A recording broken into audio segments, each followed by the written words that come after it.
Hello, YouTubers. It's me, the Poet of Pleasure, Monday Messiah, Sunday Sermon, the only free time, KC Chess Champion. Marcus the Bone Duster Warns, baby. And today, as you can tell by the title of the video, I'm doing a little review of Dark Sphere Gaming's Digimon Locals, mate. That's where I was yesterday, down in London. The night before Friday night, I was in London for a work do. Some people's leaving do, so it's there. So I was like, stay the night, stay out late, get a hotel, wake up, boom, go play some Digimon. Got the regionals coming up in May, so I've got to get some practice in. So we did that.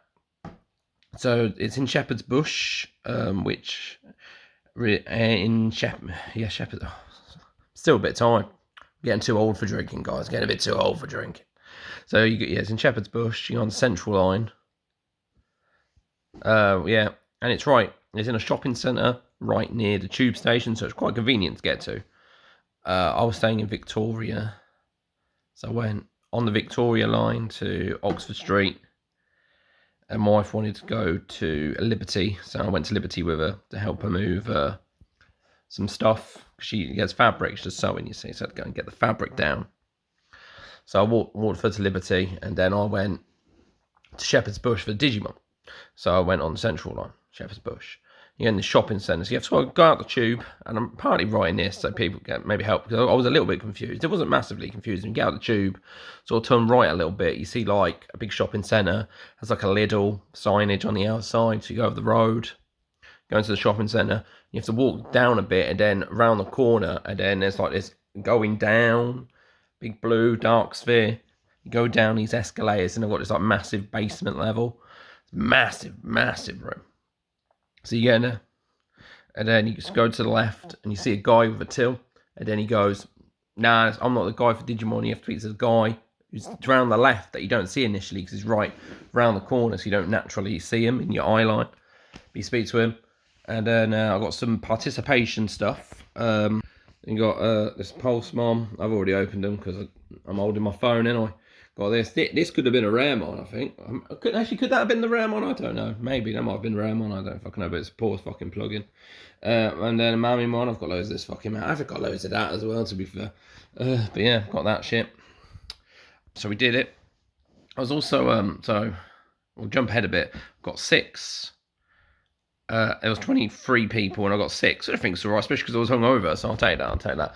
But because there's so many people, it's like the spring break event, so the top 16 would have got extra packs, the spring break stuff, but they didn't give them out, and I was like, I've got to go and meet my wife, get my train back to Northampton, so I just left.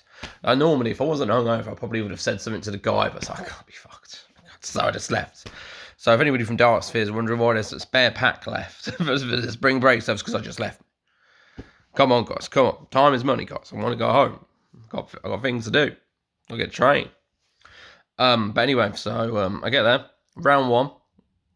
I get the buy, don't I? I was having a joke with my wife. My wife made a joke at me and saying, oh, it's because you look the most hungover, so they gave you the buy. Maybe. I think it's random, but maybe. So I go. I sit.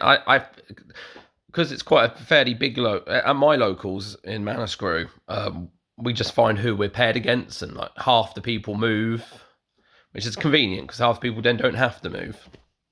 But because this is a bigger local, they had table numbers, so you move to your tables. So I was like, I'll get out of the way, so I'll get up and go sit on table 12, which is because it just says non-winning, non-playing. You get the buy. Table 12. So I sat at table 12 and I watched the people on table 11 play. There's one guy playing some weird green bunnies and bug deck against Mirage. And, oh, jeez. The guy playing the green deck, I don't know if he was deliberately cheating, but he did a couple of things that was was wrong.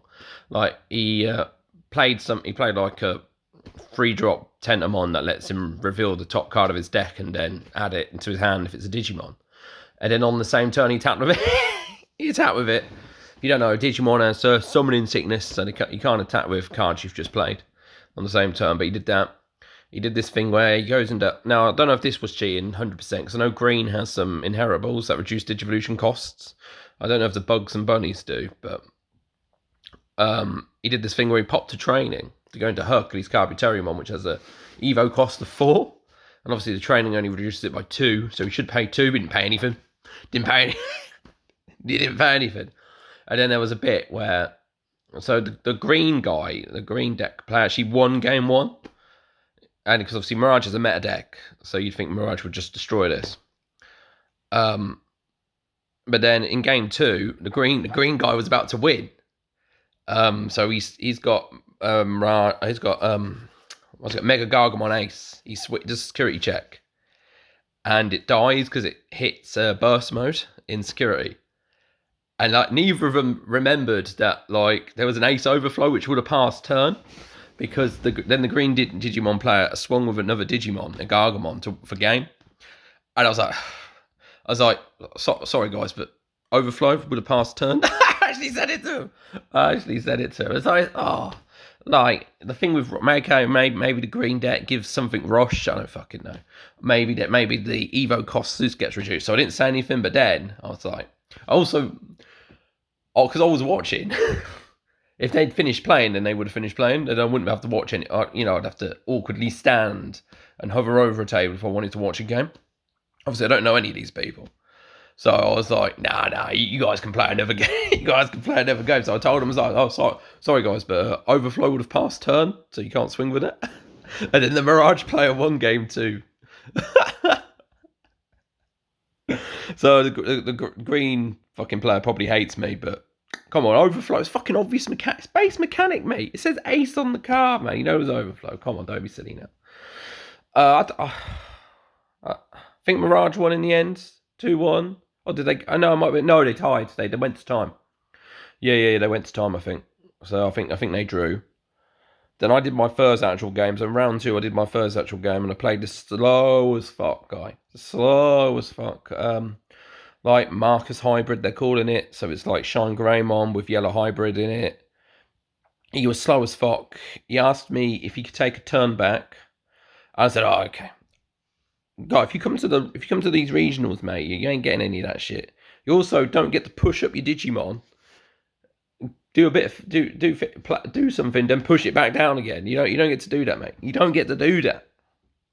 Let me tell you, mate. I let it off because it's only a local and I'm hungover, so I can't be asked to get into an argument.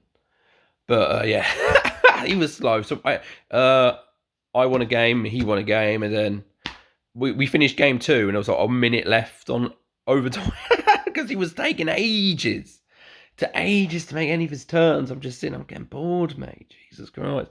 I just look over to the game next to me because I'm like, okay, what's going on here? So, jeez. Slow as fuck. It was useful though, because nobody at my locals plays this Marcus Hybrid Shine anymore. So you kind of forget. I thought I was safe in game 1 to start doing my checks with my boys. And I looked at his trash. I was like, he hasn't discarded any options.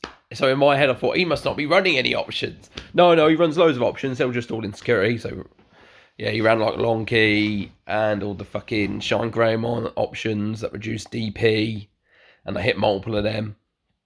So no, I just need to remember that. Either overextend if I've got time, or only chip one turn at a time. Because having all the boys out is very strong anyway. So, and I run quite a lot of tech. So it's not like I would have to hard drop a night anyway. Just drop one of my tamers, one of my systemons. So. No, I said I think it's all right. And it's just, now I've played it, get a memory. So that was a draw. Then I played the Mirage player. The Mirage player did something that pissed me off. Once again, I was hungover, and I don't care too much. I knew he was running Bukamon because I watched him play game 1. He didn't tell, and he was only running 4 eggs. Didn't tell me, and I didn't say anything. So I wanted to see if he'd say anything. I like to see if people are dickheads or not. He didn't tell me. But first egg he hatches, game 1, Bukamon. First game, Bukamon. I think he won game 1, and then I won game 2. But first egg he hatches, I saw him shuffle his egg. I saw him shuffle his eggs. Game 2. First egg he hatches, Bukamon again. Bukamon again. Yeah, I think in both that game and again against the Shine player, they didn't realise I'd start a deck tie game. No, that's it. Against the Shine player, I'm going to go backwards and forwards. I was over.